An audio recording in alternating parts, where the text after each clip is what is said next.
1 Pedro 4, de 12 a 19. Eu vou fazer a leitura. Amados, não estranheis o fogo ardente que surge no meio de vós, destinado a provar-vos, como se alguma coisa extraordinária estivesse acontecendo. Pelo contrário, alegrai-vos à medida em que sois coparticipantes dos sofrimentos de Cristo, para que também na revelação de sua glória vos alegreis exultando. Se pelo nome de Cristo sois injuriados, bem-aventurados sois, porque sobre vós repousa o Espírito da glória de Deus. Não sofra, porém, nenhum de vós como assassino, ladrão, ou malfeitor, ou como quem se interrompe em negócios de outrem. Mas se sofrer como cristão, não se envergonhe disso, antes glorifique a Deus com este nome. Porque a ocasião de começar o juízo pela casa de Deus é chegado. Ora, se primeiro vem por nós, qual será o fim daqueles que não obedecem ao Evangelho de Deus? E se é com dificuldade que o justo é salvo, onde vai comparecer o ímpio? Sim, o pecador? Por isso, também os que sofrem segundo a vontade de Deus, encomendam a sua alma ao fiel Criador na prática do bem. Podem sentar, irmãos?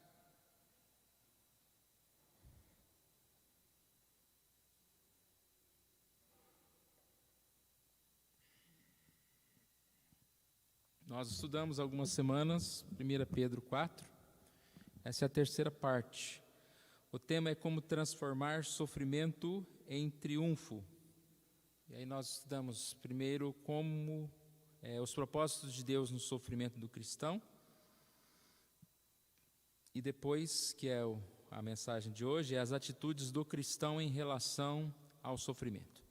Aí tem vários tópicos, né? Depois quem quiser pode olhar lá as mensagens anteriores. Vamos direto a essa passagem. Ela é uma passagem não tão extensa, mas tem muitos detalhes. E a gente vai devagarinho aqui, sem pressa, mas também à medida do possível, chegando de forma mais sintética, digamos assim, ao final dessa passagem. Começando no versículo 12, diz aqui: Amados, não estranheis o fogo ardente que surge no meio de vós, destinado a provar-vos, como se alguma coisa extraordinária vos estivesse acontecendo. Então, o nosso tema é as atitudes do cristão em relação ao sofrimento. E aqui a gente vai começar com esse tópico: não estranhe o sofrimento. É uma atitude do cristão em relação ao sofrimento. Não ache que o sofrimento é uma coisa que não deveria acontecer ao cristão, né? O cristão passa por dificuldades. E aqui diz, não estranheis, exatamente isso. Não estranheis, não pense que o sofrimento é incompatível. Então, nesse ponto, a gente vai dividir em dois aqui. Primeiro, o sofrimento é compatível com a vida cristã. O cristão talvez não deveria pensar que não vai passar por provações, mas que até mesmo ele deveria lembrar e esperar passar por provações. Se a gente lembrar de Cristo, como seguidores de Cristo, Cristo, porque andou na verdade, porque buscou o caminho da verdade, ele passou por dificuldades. E nós sabemos disso, né? Como cristãos, talvez nós podemos não passar hoje no Brasil dificuldades por pregar o Evangelho, mas podemos passar dificuldades em relação a ser cristão, em relação a viver na contramão aí do mundo, em relação até mesmo às dificuldades que nós enfrentamos, que nós vamos ver em outros momentos aqui nessa mensagem, que são para nos provar, que são para nos ensinar, para nos disciplinar, para que a gente possa chegar mais perto de Deus. Então sim, o sofrimento é compatível com a vida cristã. 2 Timóteo 3,12 diz: Ora, quantos querem viver piedosamente em Cristo Jesus serão perseguidos.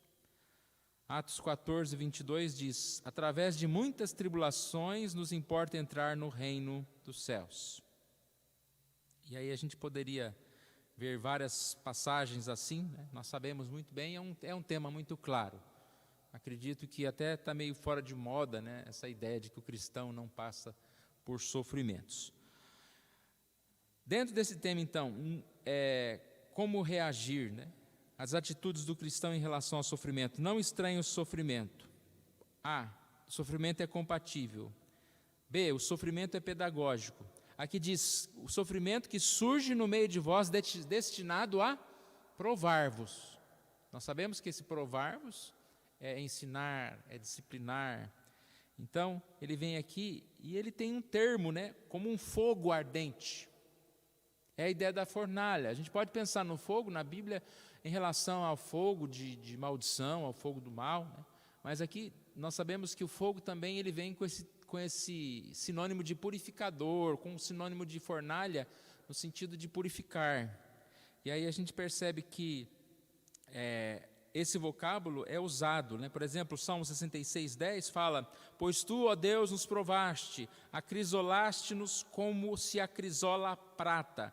Então é um termo que é usado na ideia do metal que é fundido para o quê? Derretido para ser purificado dos elementos estranhos.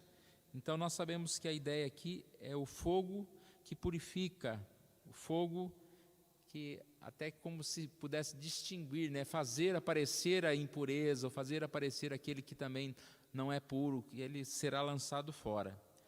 E a gente sempre lembra disso, né? Que enquanto que o diabo tenta nos destruir, Deus nos prova para nos purificar. Então o diabo tenta e Deus prova. Deus não tenta ninguém. Tentar é essa ideia de fazer com que a pessoa faça o mal, né? A tentação. A provação já é essa ideia de prova, de ensino, de nos levar ao crescimento. E aí a gente tem vários exemplos na Bíblia. Nós falamos há poucos dias sobre Jó. Jó passou por aquelas dificuldades e foram para ele provações. Nós percebemos que ali foi exaltada a soberania de Deus, a vontade de Deus. Paulo passou por dificuldades, como se relata, né, sobre o espinho na carne. Para quê? Para que ele pudesse largar qualquer tipo de soberba, para que ele pudesse ser quebrantado e fizesse o bem. Então essa é a ideia do sofrimento poder ser pedagógico. Então aqui, atitudes do cristão em relação ao sofrimento. 1, não estranhe o sofrimento. Ele é compatível com a vida cristã e ele é pedagógico. 2, alegre-se no sofrimento. Então, atitudes em relação ao sofrimento. Não estranhe o sofrimento. 2, alegre-se no sofrimento. Versículo 13. Pelo contrário, alegrai-vos na medida em que sois coparticipantes do sofrimento de Cristo. Nós sabemos de outras passagens, como Mateus 5, que fala: bem-aventurados sois quando por minha causa vos injuriarem, vos perseguirem, disserem mal contra vós. E essa é a ideia, né, que nós temos na Bíblia. Nós podemos ver tanto na Bíblia como depois na história, missionários, pessoas que sofreram e se alegravam porque eles estavam servindo a Deus, sabendo que o sofrimento era resultado da disposição deles de servir a Deus. Então, quando você faz alguma coisa em função do serviço de Deus e por isso passa por dificuldades, por perseguições, não é a tristeza que você deve sentir, é a alegria. E aí a gente percebe, por exemplo, Paulo, que ele demonstra essa alegria em meio aos problemas, em meio aos difamadores, em meio às ameaças de morte. Sabemos da alegria de Paulo em servir a Deus. Por que ele tinha esse tipo de atitude? Porque ele sabia que as coisas espirituais eram acima das coisas materiais. É a visão da alegria, da glória, a visão da alegria do futuro. E quando se pensa, eu tenho falado isso, falei domingo, quando se pensa na vida, o sofrimento, ele é causado por situações desta vida. É claro que tem o sofrimento da alma, que a gente vai ver mais abaixo aqui, do pecado, etc. Mas se falando em relação à questão das dificuldades que nós enfrentamos, dos problemas, do sofrimento que nós vivemos, eles estão mais relacionados a uma enfermidade, a uma questão financeira, a um problema na família. E enquanto nós podemos lembrar que estamos firmes espiritualmente, que estamos firmes em Deus, nós temos esse motivo de maior alegria, mesmo passando por dificuldades. Eu sei que a gente, de certa forma, fica até abalado espiritualmente em determinados momentos que passamos por dificuldades. Mas a ideia é o contrário, né? A gente ficar mais fortalecido espiritualmente e por isso nos alegramos. Então, por que homens passando por tantas dificuldades se alegravam? Porque eles percebiam que aquelas dores, aquelas dificuldades não os afastavam de Deus. E aí a gente cantou há pouco, né? Que nada... o Senhor é nossa rocha, eu confio, e nada pode separar-nos de Deus ou do amor de Deus. E isso é motivo da nossa alegria. A questão aqui também é a alegria de saber que Deus está no controle. Deus controla, Deus sabe de cada situação. E quando a gente lê, por exemplo, Tiago 1, de 2 a 4, lá que fala tem um motivo de toda alegria passar por diversas tribulações, é exatamente Tiago falando do termo pedagógico que nós falamos há pouco, porque essas tribulações estão nos conduzindo ao crescimento, ao aprendizado, e de certa forma eu tenho alegria de passar por essas dificuldades.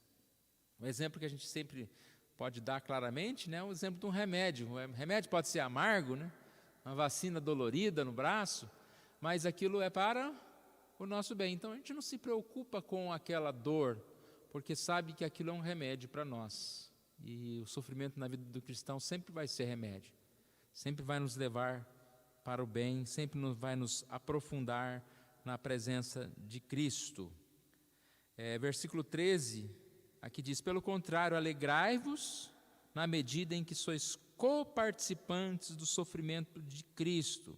Então aqui nós temos essa ideia da alegria, porque é como se nós estivéssemos participando dos sofrimentos de Cristo.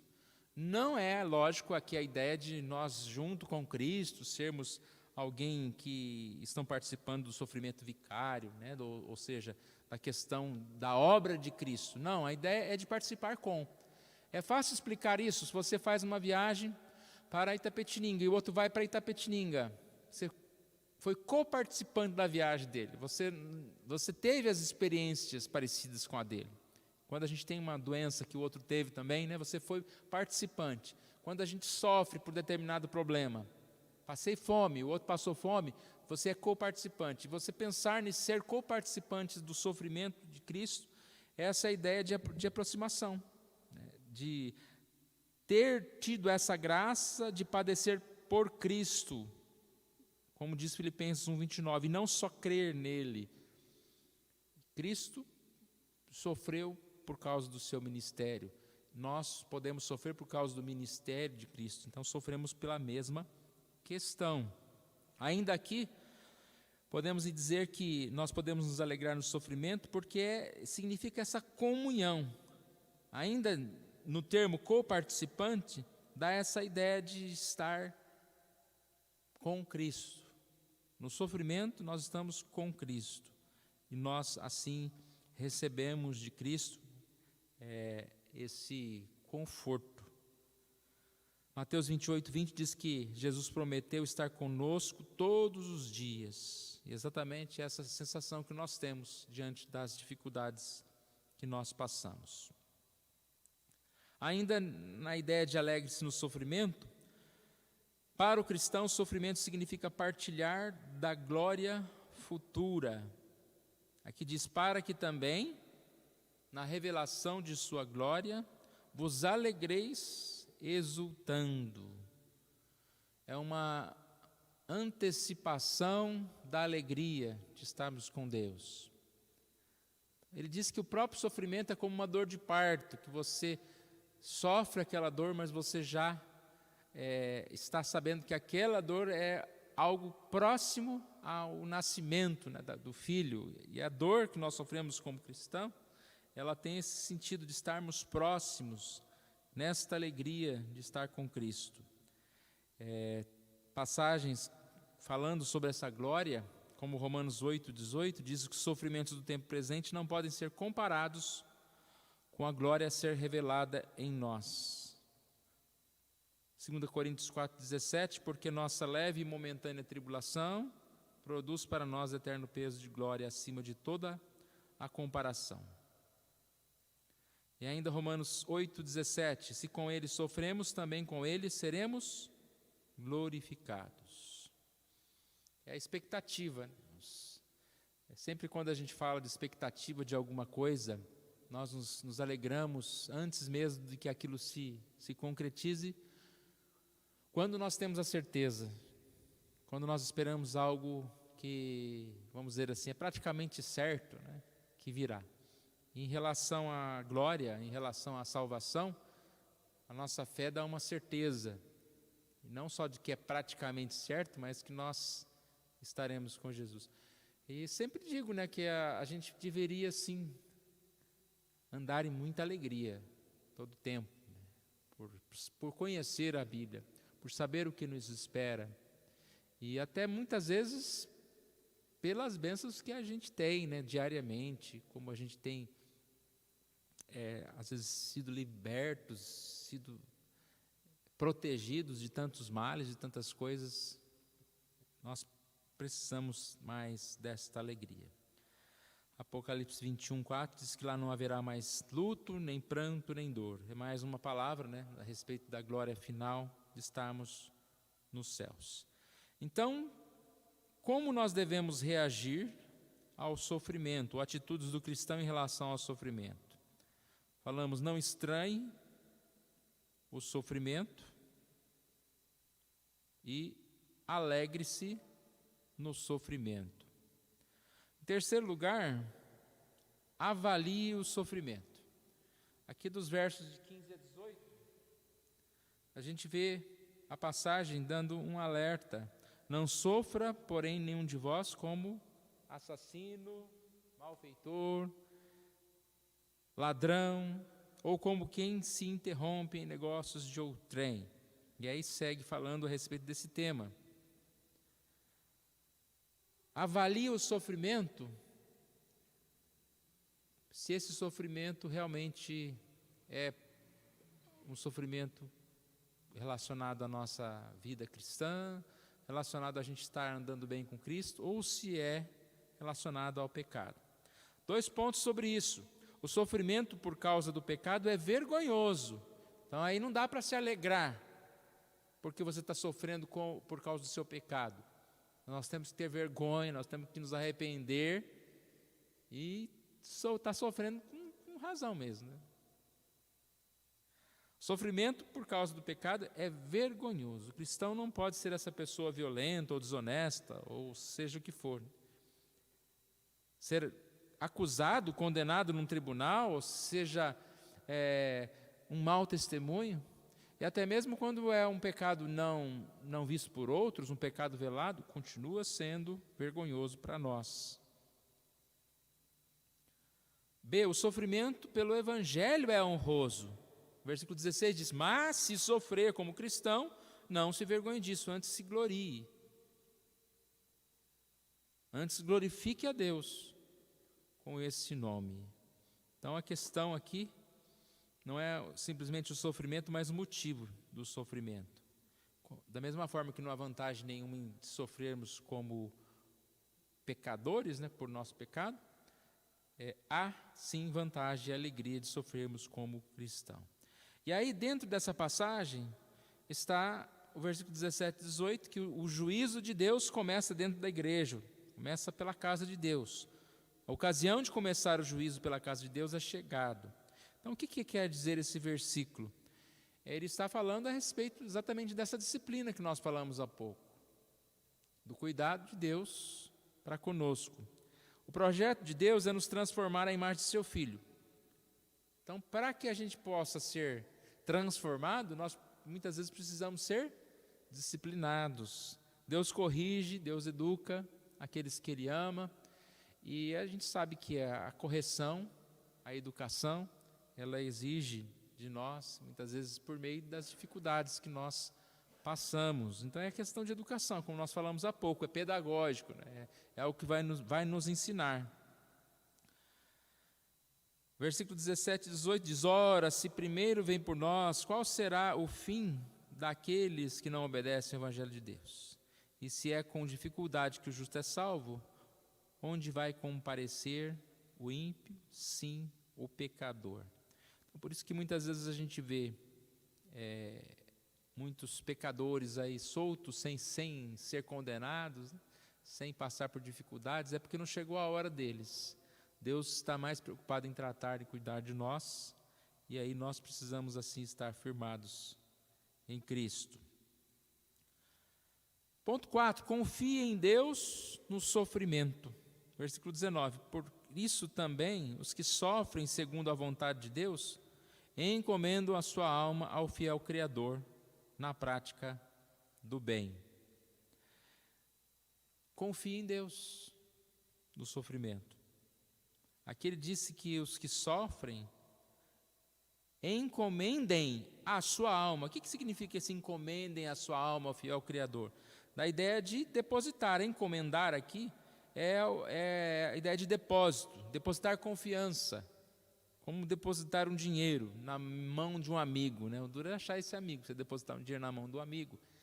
Mas é essa a ideia de deposite confiança, ou seja, confie em Deus. Aqueles que sofrem, no lugar de desconfiar, de se afastar, de se endurecer, devem confiar em Deus, depositar essa confiança em Deus, entregar a sua vida aos cuidados de Deus. E aí a ideia de que Deus criou, Deus cuida de nós podemos entender que Deus é total e digno de toda a confiança, e nós podemos e devemos nos entregar a Deus. Ainda diz o versículo, encomendem a sua alma ao fiel Criador na prática do bem, ou seja, confie e pratique o bem. Devemos continuar praticando o bem. O sofrimento não nos deve endurecer, nem nos deixar apáticos. Ao contrário, nossa entrega a Deus leva-nos à ação. Enquanto que muitos se travam, meio a sofrimento, a dor, nós devemos nos mover, semear mais. Até a passagem que fala, os que semeiam com lágrimas, com júbilo ceifarão, quem sai andando e chorando, enquanto semeia, com júbilo voltará, trazendo seus feixes. Devemos praticar as boas coisas. A gente falou sobre isso. Quem sofre está mais apto a fazer boas obras, a ajudar o próximo, a servir a Deus, a perdoar, a orar mais diante das dificuldades. Então, o sofrimento, ele é algo que ele não deve ser algo que nos estranhe. Ou seja, qual que é a atitude que nós devemos tomar em meio ao sofrimento? Não estranhar esse sofrimento, como se, por que isso está acontecendo? Ou ficar revoltado diante do sofrimento. Sabemos que nós passamos pelas adversidades, e até um ato de desconsiderar o Senhor, como se questionássemos o cuidado dEle. A atitude de alegrar-se também é outra atitude difícil, mas essa ideia de alegrar, porque nós vivemos além do sofrimento, você está acima das circunstâncias. A gente não deve se apegar às circunstâncias, às nossas dores, mas viver além delas. Avaliar o sofrimento, aqui não é a questão da avaliação pessoal, simplesmente, mas é avaliar por que nós estamos sofrendo. Porque a gente fala muito do sofrimento, mas infelizmente,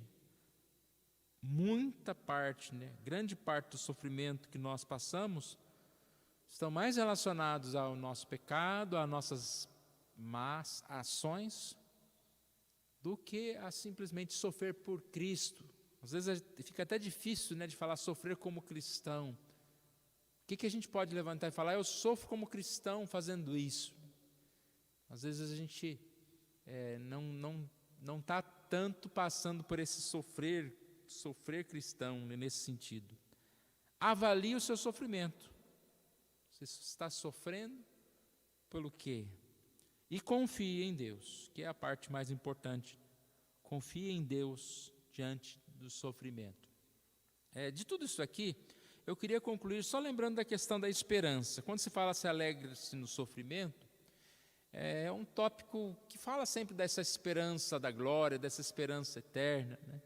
E um tópico relacionado à esperança é sempre a ideia de a gente ter mais coragem, como direi, nos movimentarmos mais, movidos a essa esperança. E aí eu li uma ilustração que eu achei interessante, que falava sobre duas pessoas que foram acusadas por alguns crimes e foram presas no mesmo dia.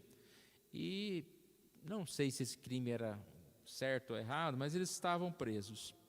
E eles tiveram na mesma noite a notícia de que a família tinha toda se perdido, morreu. E o outro, que a família dele estava bem.